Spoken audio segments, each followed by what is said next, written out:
ZacharyWurtherd. John pulled the short straw. We all watched with icy breath as he let out a resigned groan and slumped back against the ship's railing. "I'm sorry," Baker said. "Just get it over with." The watching crows fled from their perch atop the mast when an explosion erupted over the silence of the water. They'd be back through.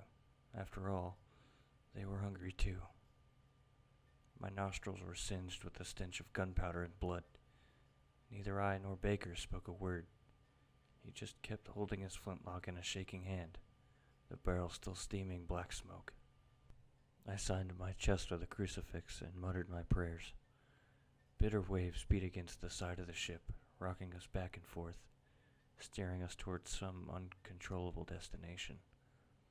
I know not where the ocean's path intended to take us, but it was a slim hope that there would be anyone left alive to see the current's end. "It's okay, Baker," I said through a strained voice. The act of speaking had become an agonizing test of endurance. Every word pulled and ripped at the sore flesh of my throat. He knew the stakes. He agreed to it. Empty words for empty men. How many times had this happened? How many times have our numbers dwindled one by one? Now there were only two. As of late, I'd often pondered what we'd done so to anger God.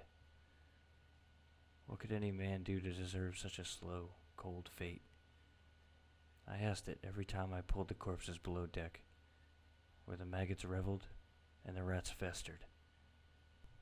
The dead men sometimes look at me with smiles or horrified expressions of fear and anguish. At times, even their mouths moved, but no words ever escaped. Eyes bored deep into dead skulls, so dull and glossy, but so full of damnation and accusation. I wondered what John's face would do when it joined the rest of their lot. There would be time for the rambling and philosophy of dying men later. Right then, my stomach screamed and howled. Pain stabs of hunger reaped destruction on my insides.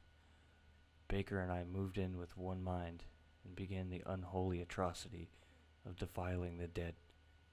The cold flesh fought the sharpness of our steel, but the knives eventually cut. From the dead, life was found, if only for a little while longer. Baker couldn't take it anymore. Maybe it was the smell, or maybe it was the thought of what we were doing.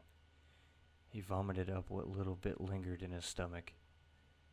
He wasted no time shoveling it back into his mouth. With monstrous hands and sharp fingernails, I ripped and tore and ate.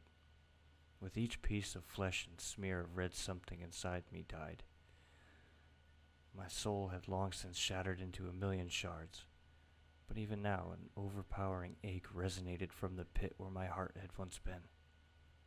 Frozen tears stuck to Baker's pale cheeks as he filled his mouth with crimson. I had to turn away. I couldn't look.